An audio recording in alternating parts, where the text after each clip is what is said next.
Olá, queridos irmãos, a graça e a paz do Senhor aos que estão presentes, fisicamente falando, e aos que estão presentes virtualmente online. Paz do Senhor seja sobre todos vocês.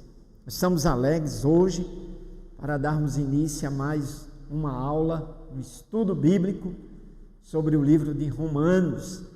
E hoje, especialmente, nós estaremos estudando o capítulo de número 6. É um texto, assim, riquíssimo, como todos os outros que a gente estudou até o presente momento, do capítulo 1 até o capítulo 5. E o capítulo 6, especialmente, vai falar da questão da novidade de vida que nós temos em Cristo após sermos libertos do poder do pecado, E também Paulo, nesse capítulo, adverte-nos sobre algumas consequências sérias do pecado, Mas ele já demonstra que quando nós estamos em Cristo, já estamos livres desse domínio do pecado, Então eu gostaria de pedir aos irmãos que estão presentes, fale-nos ao coração, quebrante-nos, convença-nos pelo Espírito Santo, ó Deus, dos prejuízos que o pecado nos traz e leva-nos ao arrependimento e a um desejo ardente de vivermos uma nova vida em Cristo, em santificação, e nos desperte e nos edifique para a glória do teu santo nome, Senhor. Assim nós oramos de coração, dando graças a Ti, Senhor, em nome do Senhor Jesus. Amém, Pai, amém. Podeis sentar, queridos. Vamos chamar o nosso querido irmão Neubon. Ele estará então ministrando o estudo desta noite e que Deus possa usá-lo grandemente para a sua glória. Amém.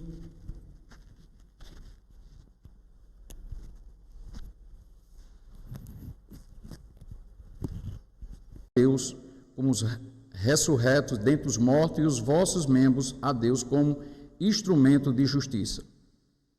Porque o pecado não terá domínio sobre vós, pois não estáis debaixo da lei, e sim da graça. 15. E daí? Havemos de pecar, porque não estamos debaixo da lei, e sim da graça? De modo nenhum. Não sabeis que daquele a quem vos ofereceis como servos para a obediência, desse mesmo a quem obedeceis sois servos, seja do pecado para a morte ou da obediência para a justiça. Mas graças a Deus, porque outrora, escravo do pecado, contudo, vieste a obedecer de coração a forma de doutrina a que foste entregues. E uma vez libertados do pecado, foste feitos servos da justiça. Falo como homem, por causa da fraqueza da vossa carne, assim como ofereceste os vossos membros para a escravidão da impureza e da maldade para a maldade, assim oferecei agora os vossos membros para servirem a justiça para a santificação. Porque, quando ereis escravos do pecado, estavam isentos em relação à justiça. Naquele tempo, que resultados colhestes? Somente as coisas de que agora vos envergonhais, porque o fim delas é morte. Agora, porém, libertados do pecado, transformados em servos de Deus, tendes o vosso fruto para a santificação e, por fim, a vida eterna. Porque o salário do pecado é a morte, mas o dom gratuito é a vida eterna em Cristo Jesus, nosso Senhor. Antes de entrarmos propriamente no texto, que vai dar embasamento ao tema Brincando de Pecar, com base nessa exposição que está sendo feita durante esse semestre, uma exposição bíblica da carta aos Romanos, precisamos primeiro fazer um panorama do que a carta aos Romanos, ou alguns dizem epístole, ou como diria Calvino, um tratado de uma doutrina um tratado teológico de uma doutrina. Alguns até estudiosos falam de um manifesto, e eu entendo e entro nessa corrente de um manifesto porque o versículo 16, 17 e 18, que dá a temática dessa carta, né, justificados pela fé, diz que há mais considerar como um manifesto, uma manifestação, a carta aos Romanos, como uma manifestação de Deus à igreja em Roma e para os nossos tempos atuais, a igreja, a noiva de Cristo. Vimos no capítulo 1 a apresentação de Paulo, do desejo dele de ir a Roma, aos amados irmãos em Roma. No capítulo, até o versículo 15, ele trata desse desejo, ele confessa que foi impedido. Do versículo 16, 17 e 18, se não me foge a memória, ele traz a temática desta carta, quando ele diz que não me envergonho do Evangelho, porque é o poder de Deus para salvação de todo aquele que primeiro judeu e também grego. E assim a justiça de Deus se manifesta no Evangelho de fé e fé, como está escrito: o justo viverá da fé. Capítulo 2, depois do capítulo 17, do 19 até o 30, capítulo 32, o versículo 19 do capítulo 1 até o versículo 32 do capítulo 3, a gente vê Deus como se permitisse uma masmorra, uma prisão, onde joga judeus, gentios e toda a humanidade presa o quê? Ao pecado. Me permitam aqui ler, há um ponto que Deus, está no capítulo 1, versículo 24, 26 e 28, capítulo 1, 24, 26 e 28, que Deus entregou tais homens à imundície pelas suas concupiscências. Deus entregou tais homens às paixões e fome. Deus entregou tais homens à disposição mental reprovável. Deus entregou. Deus permitiu que aquele homem lá no Éden, na figura do Adão, que desobedeceu, que pecou, errou o alvo e caiu, e aí com ele veio a desobediência veio a morte, e como veremos aqui hoje na exposição do capítulo 6, como bem falou o pastor Ideomar, novidade de vida, uma nova vida. E aí quando Deus permite que a humanidade fique presa nessa fortaleza, até diria impenetrável, intransponível, que não tinha como fugir, e aí eu falo de forma figurativa, porque não tinha como o homem sair dessa masmorra do pecado pelas suas próprias forças, montar uma operação de resgate, a não ser pelo aquele que era, que é e que há de vir, o Senhor Jesus Cristo de Nazaré, o primogênito, o seu único filho, como João, capítulo 3, versículo 16, diz que Deus amou o mundo de tal maneira que deu seu único filho, para que todo aquele que nele crê não pereça, mas tenha vida eterna. Entramos no capítulo 4, Deus traz um exemplo lá do Antigo Testamento na pessoa de Abraão, o homem que foi justificado não pelas obras, não pela lei, mas pela fé. Entramos no capítulo 5, quando começamos a entender do capítulo 5, do versículo 1 ao 11, que foi aqui apresentado pela nossa irmã, e do versículo 15 ao versículo 22, 23, pelo nosso irmão João, onde vemos os benefícios da justificação, a paz com Deus. E do versículo 11 ou 12 até o 23, vemos exatamente aqueles, diria, dois senhores, Adão e Cristo. E as consequências, as consequências exatamente da prática de Adão. Por ele entrou o pecado, por um homem entrou o pecado, e pelo um homem entrou a salvação. E aí chegamos no capítulo 6. Antes ainda, queria só para realçar mais ainda esta carta, porque essa carta aos Romanos, ela é um diferencial, ela é um marco, ela é um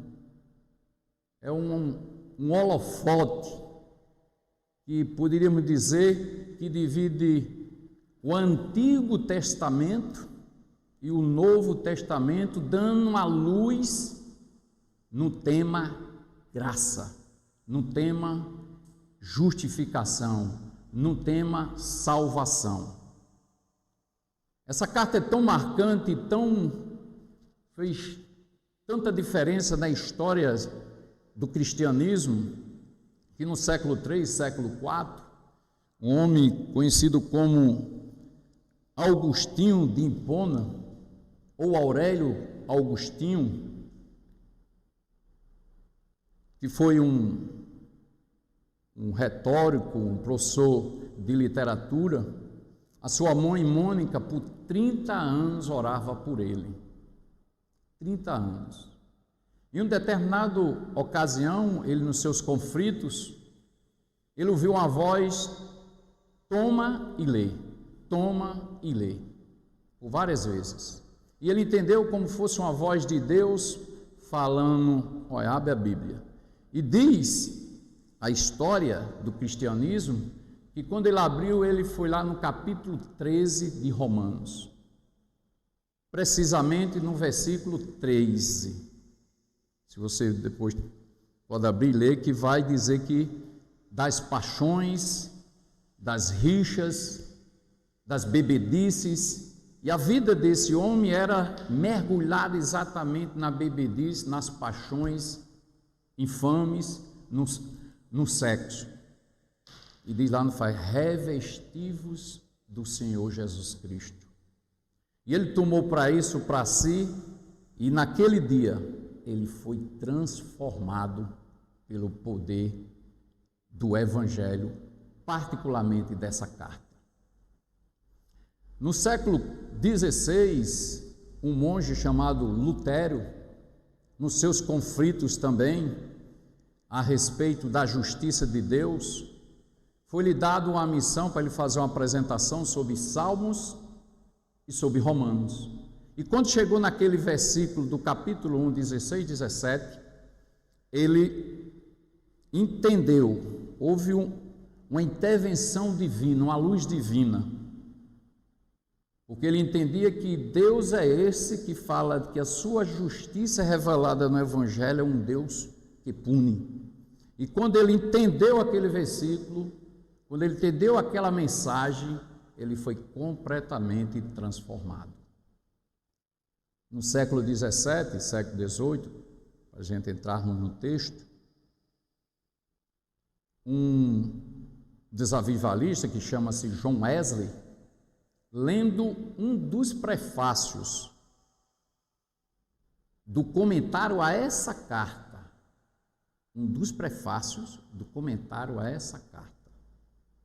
ele também converteu-se. Ele fazia parte de um grupo santo que se desenvolvia numa universidade, e quando ele começou a estudar esse prefácio de Lutero, um comentário à carta aos Romanos, ele foi totalmente transformado. E aí temos uma série de expoentes dentro da história do cristianismo que foram impactados, transformados, confrontados, porque essa carta ela nos confronta.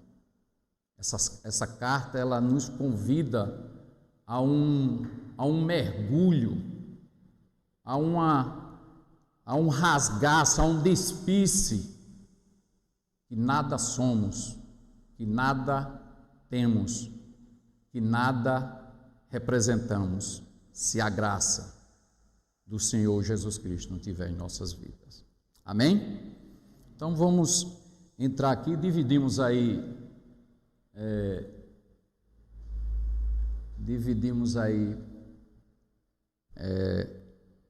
em 2 blocos.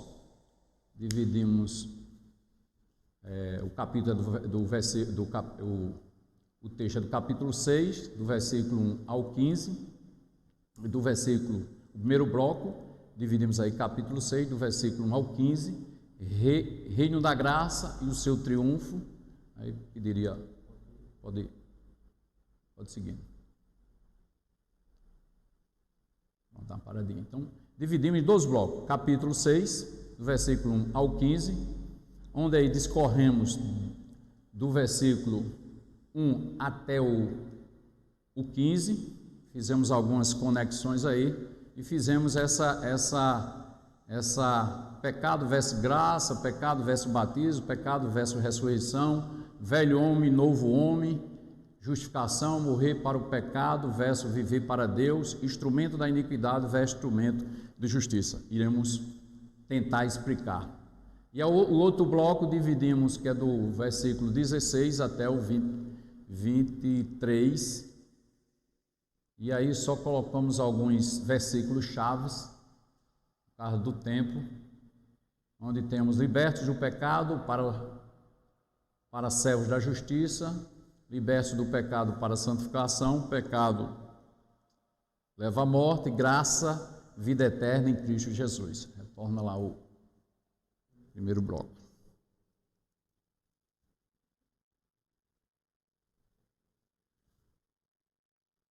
Versículo 1, 2, 9 e 14, e aí entenderemos que no final dessa apresentação que não vale a pena brincar com o pecado. Pecado é algo muito sério. Pecado não é inofensivo. Pecado, ele está vivo. Pecado, ele oferece perigo. E o perigo maior que ele oferece é a morte eterna, separação eterna de Deus. Então o versículo, Paulo começa aqui no versículo 1, pediria que mantivesse lá só no... Paulo começa aqui com a pergunta: que diremos, pois? Permaneceremos no pecado para que seja a graça mais abundante? Aí eu vou lá no versículo 15, e daí havemos de pecar porque não estamos debaixo da lei e sim da graça? E a resposta de Paulo é bem taxativa. Ele diz: de modo algum, em outras versões, de maneira alguma, em outras versões, de hipótese alguma. Paulo aqui, quando ele faz esse questionamento, é porque existia um grupo que é conhecido como de uma corrente que era contrário à lei moral, que acreditava que quanto mais pecarmos, mais graça Deus vai derramar sobre aqueles que pecam. Era o conhecido como antinomianismo, era um movimento que tinha. Então Paulo, quando destina essa carta, nesse capítulo, ele vai aqui como de forma apologética, defendendo exatamente esse posicionamento, contrário a esse posicionamento. Qual o posicionamento? O posicionamento aqui dessa corrente, desse movimento antinomianismo, era que quanto mais pecar, é como se a graça desse licença, como se a graça outorgasse o homem convertido a pecar. Quanto mais pecasse, mais graça. E Paulo se levanta exatamente, e aqui de uma forma indignada, né? Tem uma expressão lá na língua original, que diz: há um sentimento da parte de Paulo de aversão a esse posicionamento. Não é compatível. Não é possível, Paulo diz aqui, como pecaremos se para o pecado já morremos? No versículo 2 diz: de modo nenhum, como viveremos ainda no pecado, nós o que para ele morremos. Paulo já dá a resposta. No versículo 14 ele responde: porque o pecado terá domínio sobre vós, pois não estáis debaixo da lei, e sim da graça. Aí no versículo 15 novamente ele responde: de modo nenhum. Não há como. De repente o capítulo 5, versículo 20, fala que aonde abundou o pecado, superabundou a graça. De repente foi uma interpretação hermenêutica errada. Deus agora vai permitir, vai liberar a prática do pecado para que a sua graça superabunde? Paulo diz que não, de modo nenhum. Mas ele diz de modo nenhum porque diz que já morremos para o pecado. A graça, me permita aqui, entendo como um mover da graça, pastor Idemar. Um movimento da graça, Paulo, em outras palavras, há um movimento da graça, de forma poderosa, de forma, eu diria, na supremacia da graça sobre o pecado. Há um movimento de anular o pecado, há um movimento de fazer com que eu e você resistamos ao pecado, às tentações do pecado. Então a primeira coisa que nós aprendemos nesse versículo 1, 2, o 14 e o 15 é que Deus ele não deu um cheque assinado em branco ao pecado, como se a graça desse um cheque em branco assinado ao pecado e pode pecar aí, à vontade, você tem crédito. Não, Deus não deu. Não há como compatibilizar o pecado com a graça. Não há como casar o pecado com a graça. Me permita, eu vou tentar, porque esse texto, os temas que estão em torno desse capítulo 6, ele nos leva a um mergulho, a uma introspecção nossa mesmo diante dessa graça, diante os atos redentivos do Senhor Jesus Cristo na cruz, da sua expiação e da sua redenção. Então, versículo 1, 2, 14 e 15, colocando. Pode deixar aí. Então, pecado versus graça.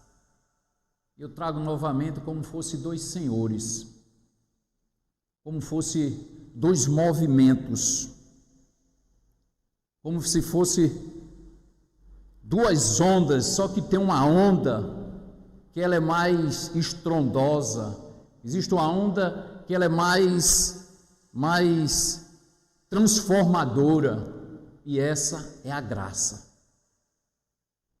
Mas Paulo diz no versículo 2 que nós morremos para o pecado. No versículo 3, vemos o pecado versus o batismo. O batismo, ele simboliza, e aqui no texto, como ele não fala do batismo do Espírito, do batismo espiritual, os estudiosos entendem que é o batismo nas águas. Independente das discussões, se é por imersão, por aspersão, a gente vai partir do ponto que é o batismo por imersão, a descida nas águas, depois a sua imersão, a imersão, subir à tona. Então, o batismo aqui, quando Paulo diz no versículo 2 que nós morremos para o pecado, aí o versículo 3, ele nos explica como ocorreu essa morte para o pecado. Através de quê? Do batismo. O batismo, ele nos une ao Senhor Jesus Cristo. Porque Jesus Cristo foi ao Calvário, Jesus Cristo foi à cruz e morreu. Quando Jesus foi à cruz e morreu, ele levou consigo as nossas transgressões, nossa enfermidade, o preço. Ele nos substituiu. Então Jesus morreu para pagar um preço impagável.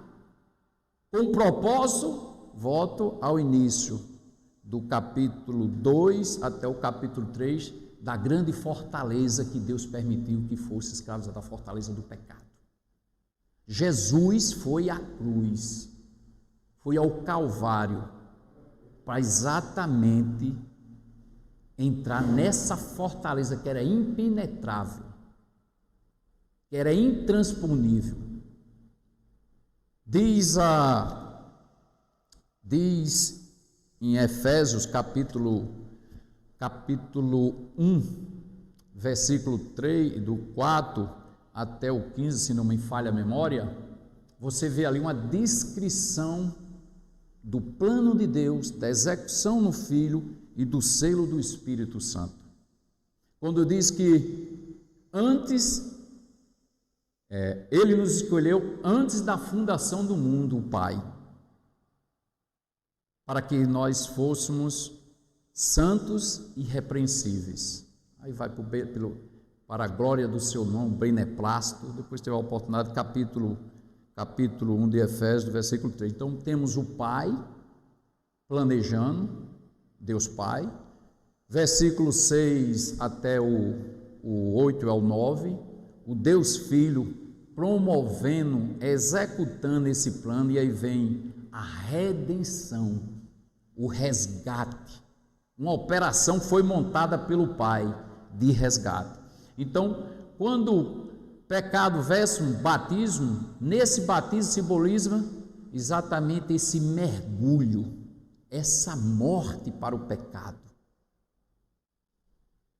E o surgimento, que aí entramos já no versículo 4 e 5, pecado versus ressurreição. O batismo nos une a Cristo. Essa morte se dá através do batismo, que é o mergulho, que é a morte do velho homem, da natureza caída, e o surgir, ressuscitar, é tornar a ter vida de um novo homem, como Paulo em 2 Coríntios, capítulo 5, versículo 17, diz: aquele que está em Cristo, nova criatura é. As coisas velhas já passaram, eis que tudo se fez novo. Então, nesse ato de Jesus, de ir à cruz, morrer por mim e por você, de ressuscitar ao terceiro dia, esse ato dele, quando nós, através do batismo, nos unimos a ele, quando ele praticou esse ato, ele também nos levou com ele naquela morte. E na sua ressurreição também ele nos trouxe para que pudéssemos andar, como diz o texto mais à frente, em novidade de vida. Novidade de vida. Pecado versus ressurreição. Versículos 6 e 7 fala do velho homem versus o novo homem, justificação. Eu queria ler aqui, a gente... Versículos 6 e 7. Sabendo isto que foi crucificado com ele o nosso velho homem, para que o corpo do pecado seja destruído, e não sirvamos ao pecado como escravos, porquanto quem morreu está justificado do pecado. Então, versículos 6 e 7, ele trata do velho e do novo homem, nas entrelinhas, porque ele fala do velho homem e fala da justificação. E o que é justificação? O que Lutero, mergulhado naquele versículo, que o justo viverá pela fé, com a luz divina, entendeu? Numa linguagem bem simples, o que é justificação? É um justo que declarou justo aquele que era injusto pela fé, pelo um ato redentivo na cruz do Calvário. Estou falando numa linguagem simples, numa linguagem mais rebuscada teológica. Justificação é declarar justo aquele que jamais teria condição, em hipótese alguma, de maneira alguma, de pagar o preço que foi pago na cruz do Calvário por aquele que era justo e que foi até a cruz, que nos substituiu e que pagou o preço impagável. Então, justificação. Então, temos, e aí, só para dar um entendimento para no final, quando eu falo o reino da graça e o seu triunfo, a graça, ela que nos traz o batismo. A graça, ela nos traz a ressurreição. A graça, ela gera um novo homem através da justificação. A graça, como vendo, ela gera um novo homem, e esse novo homem gera novas atitudes, viver para Deus. Enquanto o pecado, ele gera pecado, e nesse gerar pecado, ele gera uma velha natureza caída, contaminada completamente. Vimos aqui no texto que lemos inicialmente, citamos inicialmente, que Deus entregou tais homens a uma disposição mental reprovável. Entregou tais homens a paixões, as suas concupiscências, por causa exatamente do pecado. Versículo 6, versículo 8 e 10. Morrer para o pecado e viver para Deus. Deixa aberto agora para a gente. Morrer para o pecado e viver para Deus. Havia muito questionamento, e alguns estudiosos, como morrer pecado, a um ponto que alguns tentaram fazer uma analogia, que esse morrer é como um cadáver. A gente não tem mais nenhuma sensibilidade, não tem nenhuma reação, enquanto que o pecado, ele gera reações em nós. Quando Paulo fala que morremos por pecado, ele está falando exatamente da penalidade, da sentença do pecado.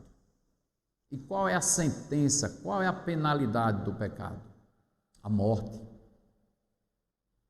A morte que é dita como, que o significado é separação.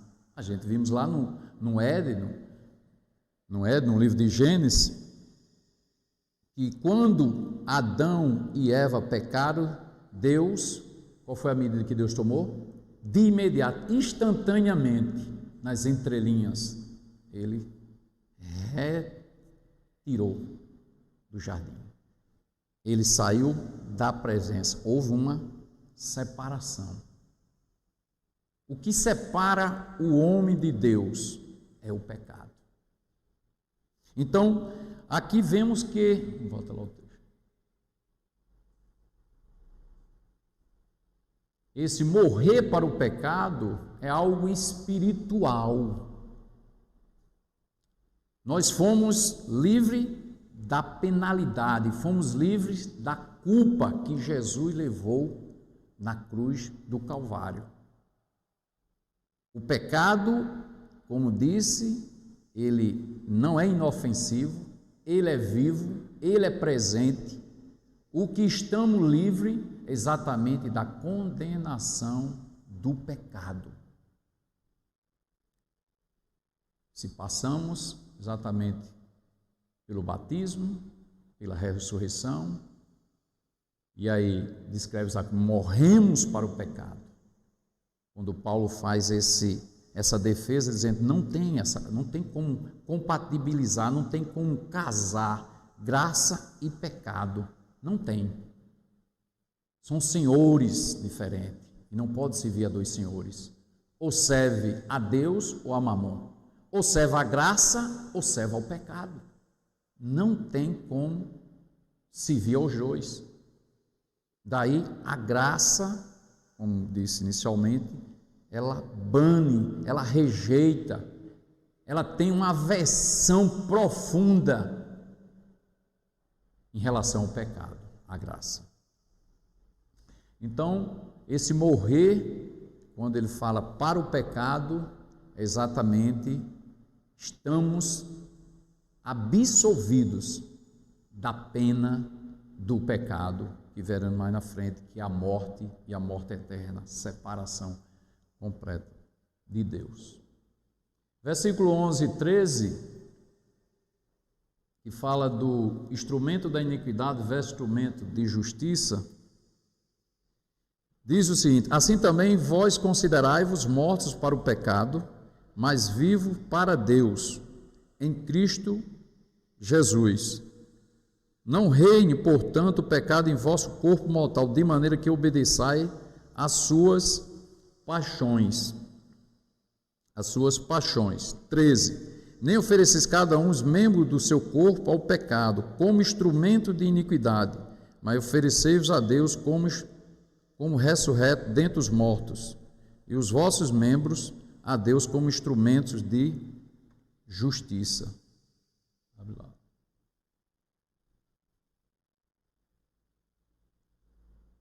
Vimos que a graça, o batismo é resultado da graça, a ressurreição é resultado da graça, o novo homem é resultado da graça, a sua justificação é resultado da graça. O viver para Deus com esse novo homem é resultado da graça. E é resultado da graça, esse mesmo homem que vive para Deus, ele agora é um instrumento, ele coloca seus membros à disposição, ele oferece como instrumento de promoção da justiça, como instrumento de promoção exatamente do reino.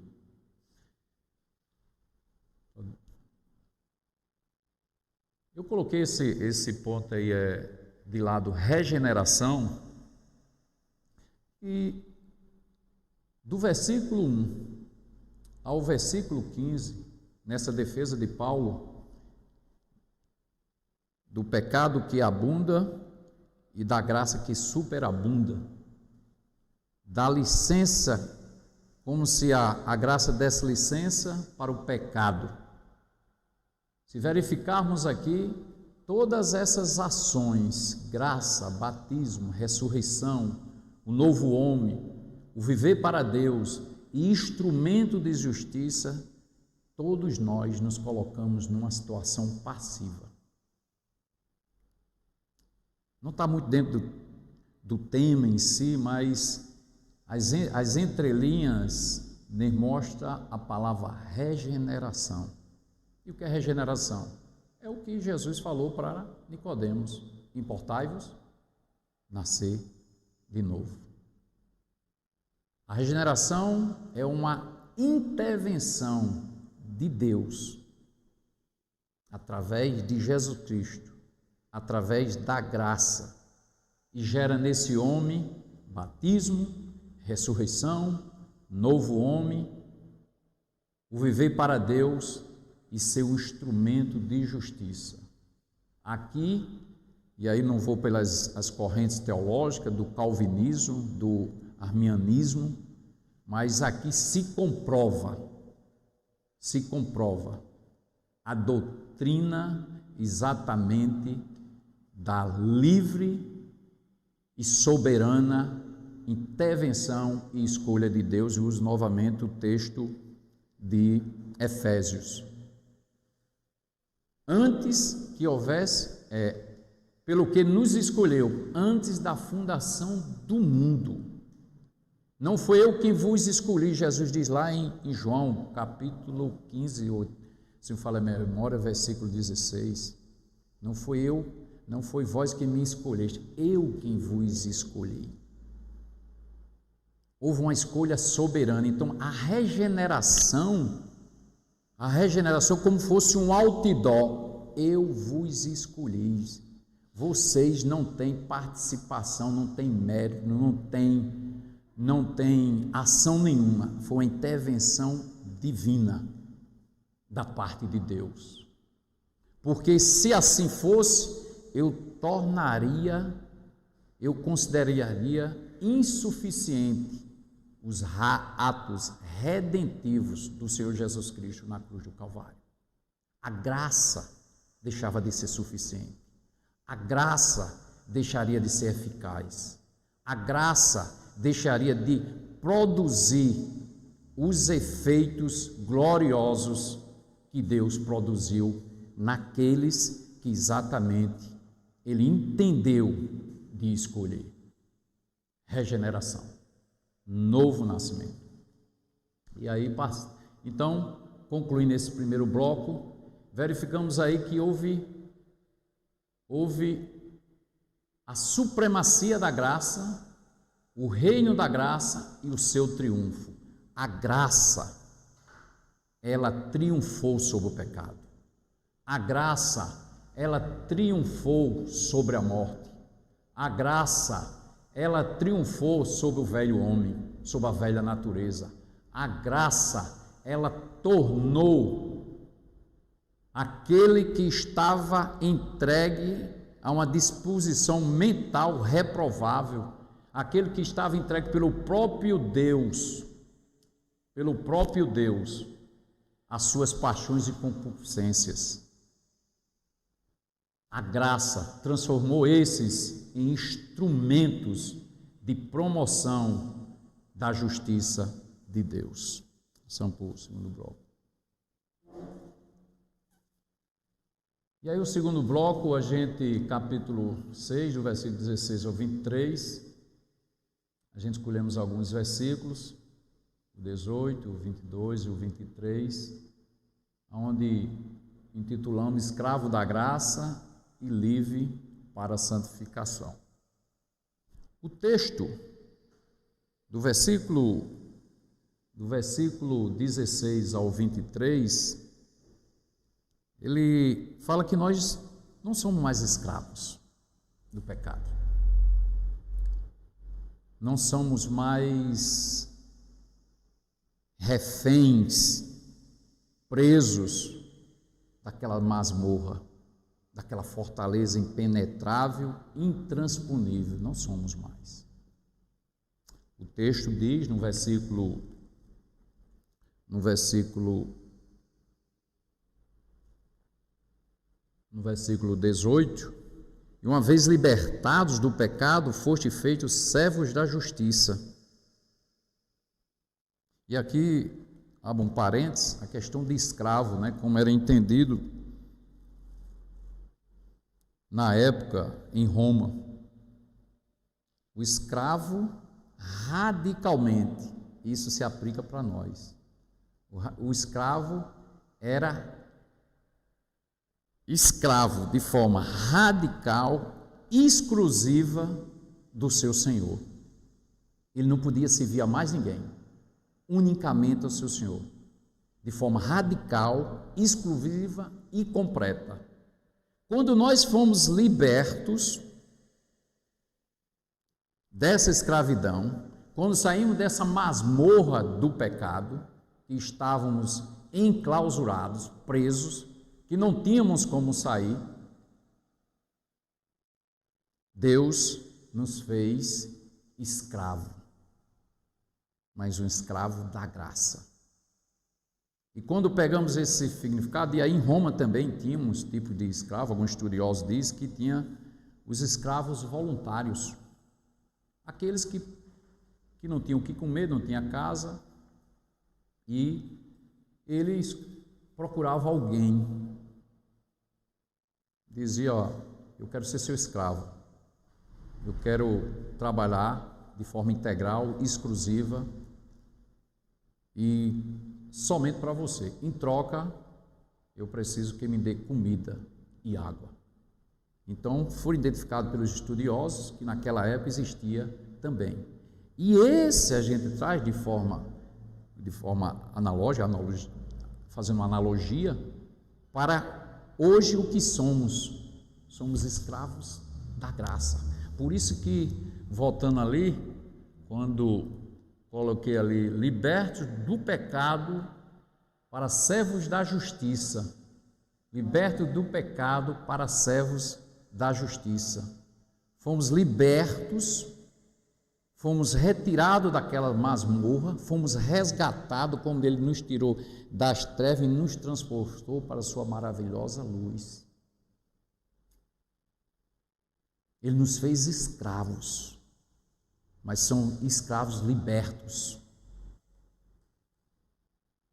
Não é o escravo no significado literal da palavra escravo, que não tem sentimentos, que os seus sentimentos não são respeitados, que as suas opiniões não são respeitadas, que não é compreendido. Não, somos escravos da graça.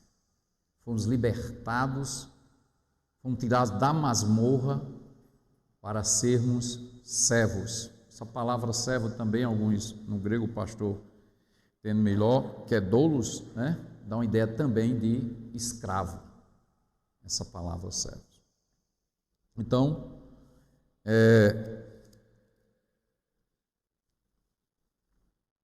libertos do pecado para servos da justiça. O versículo 22 fala, libertos do pecado para santificação. E aí, mais à frente, a gente vai também colocar a palavra conversão. Enquanto no primeiro existia, a nossa posição era passiva e Deus, quem era o agente ativo, na pessoa do Senhor Jesus Cristo e na pessoa do Espírito Santo, pela graça, mediante a fé, aqui agora nós participamos, porque Ele nos libertou para sermos servos, nos libertou para sermos escravos. Agora nós temos uma participação em que, Nascimento? Exatamente no processo de santificação. Ele nos chamou, Ele nos tirou, Ele nos levou com Ele na morte e nos ressuscitou, nos tirou daquela masmorra do pecado, para que pudéssemos ser livres, escravo da graça, mas não só para ficar aí, para que pudéssemos a cada dia nos aproximar do varão perfeito. Santificação.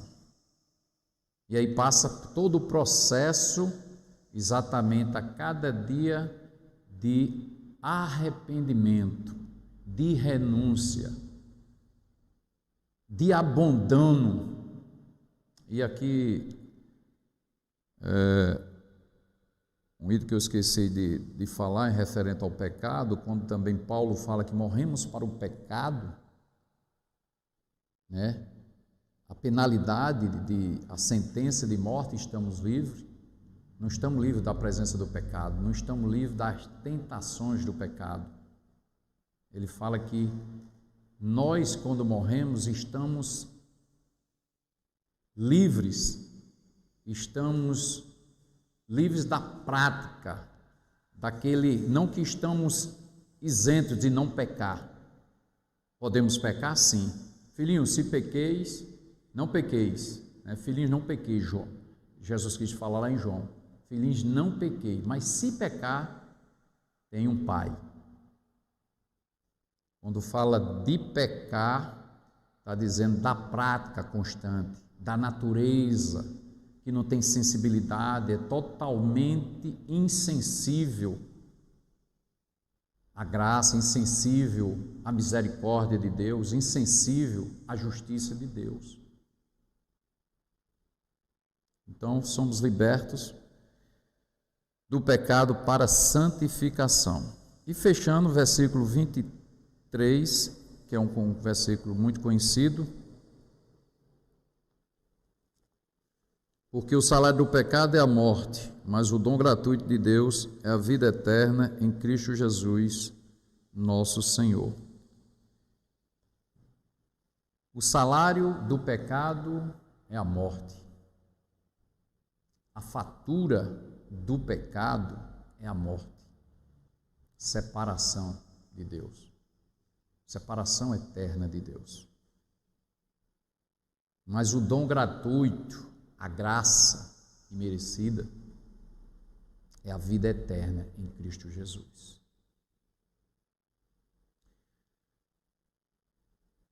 E aí vemos conversão. Passa para o último slide. Só para, a gente colocou aí, só para...